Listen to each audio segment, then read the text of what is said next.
اب آپ اس پیمانے کو لے کر آگے بڑھیے. صدیق اکبر رضی اللہ تعالیٰ عنہ، صدیق اکبر رضی اللہ تعالیٰ عنہ کی زندگی آپ کے سامنے. جب صدیق اکبر رضی اللہ تعالیٰ عنہ خلیفہ بنائے گئے، حضور کی وفات ہو گئی، حضرت صدیق اکبر خلیفہ بنائے گئے. چند دنوں تک تو بہت غم کا دور رہا. پھر اس کے بعد میں جب حالات ذرا ٹھہرے اور کام شروع ہوا تو ایک دن حضرت ابو بکر صدیق رضی اللہ تعالیٰ عنہ جو امیر المومنین ہیں، وہ سر پر کپڑوں کا گٹھڑ اٹھا کر کے مارکیٹ جا رہے ہیں.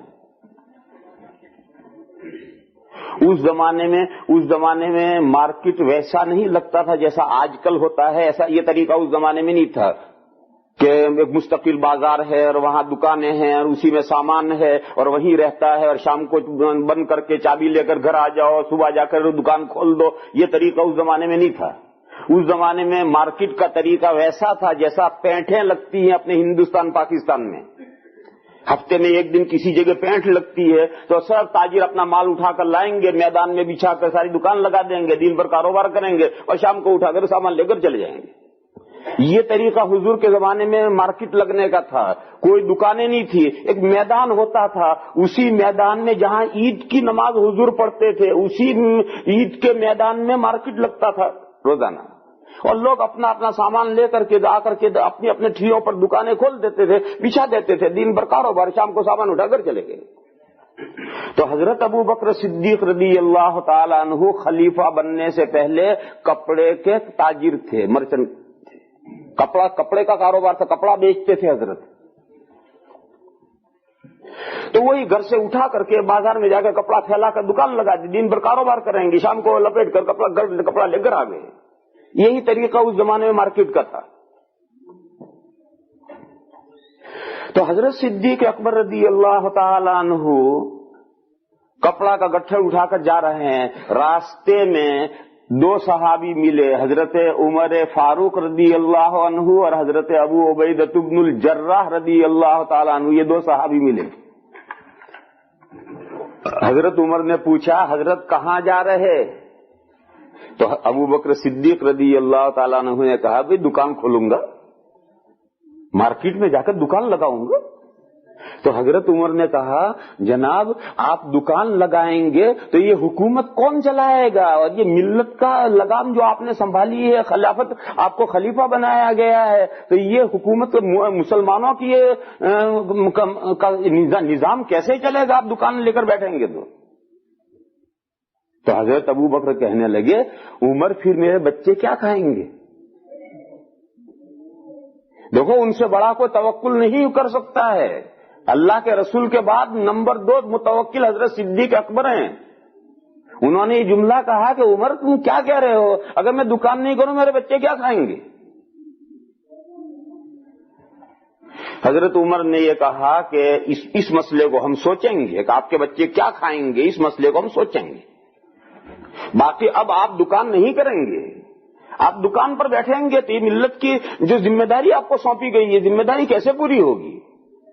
واپس لوٹیے، اب آپ کی دکان نہیں کھولیں گے آپ. رہا ہے کہ آپ کے بچے کیا کھائیں گے یہ ہم سوچیں گے. صدیق اکبر گھر واپس آئے، گھر لا کر کپڑوں کا گٹھڑ رکھ دیا. اور ان دونوں صحابی، بہت بڑے دو صحابی، حضرت فاروق اعظم عمر فاروق رضی اللہ تعالیٰ عنہ کو تو آپ جانتے ہی ہیں، اور حضرت ابو عبیدہ بن الجراح یہ امین هذه الامت، حضور نے ان کو یہ خطاب دیا ہے کہ اس امت کے وہ امین ہیں.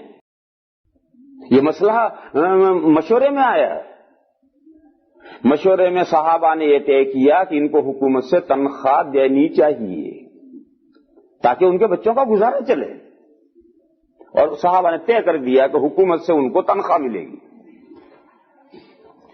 صدیق اکبر رضی اللہ تعالیٰ عنہ سے پوچھا گیا کہ آپ کا کتنا خرچ ہے گھر کا؟ تو انہوں نے اپنے گھر کا خرچ بتایا، اپنی فیملی کا بہت تنگی کے ساتھ جو خرچ ہو سکتا ہے، گھر چل سکتا ہے، وہ بتایا. اور ان تمام صحابہ نے اتنی تنخواہ ان کی مقرر کر دی.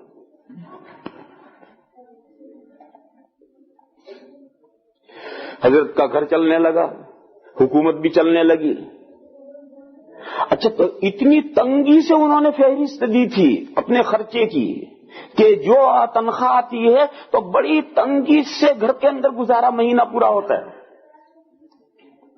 بیوی صاحبہ نے ایک مرتبہ حضرت سے کہا کہ بچے کئی دن سے مطالبہ کر رہے ہیں میٹھے کا کہ کوئی میٹھا آئٹم پکنا چاہیے، تو صدیق اکبر نے کہا میری تنخواہ میں گنجائش میٹھے کی نہیں۔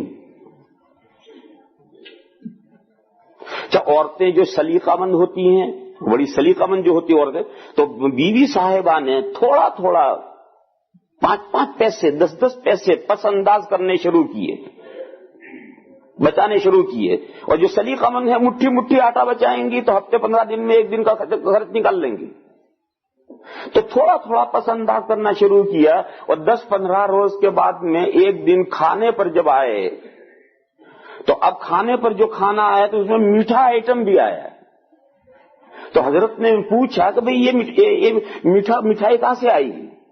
تب بیوی صاحبہ نے بتلائی کہ ہم نے خرچے میں سے گھٹانا شروع کیا تھا، روزانہ 10 پیسے گھٹاتے گئے، آج اتنی رقم ہو گئی تھی کہ ہم نے یہ میٹھا آئٹم بنا لیا۔ اچھا، اسی وقت انہوں نے قلم دواد اٹھایا اور پرچہ لکھا بیت المال کو کہ میری تنخواہ میں سے اتنے پیسے کم کر دیے۔ آج پتا چلا کہ یہ 10 پیسے اگر کم ہوں گے تو میرا گھر کا خرچ چل سکتا ہے، اسی وقت بیت المال کو پرچہ لکھا ہے کہ آج سے میری تنخواہ میں سے 10 پیسے کم کر دیے۔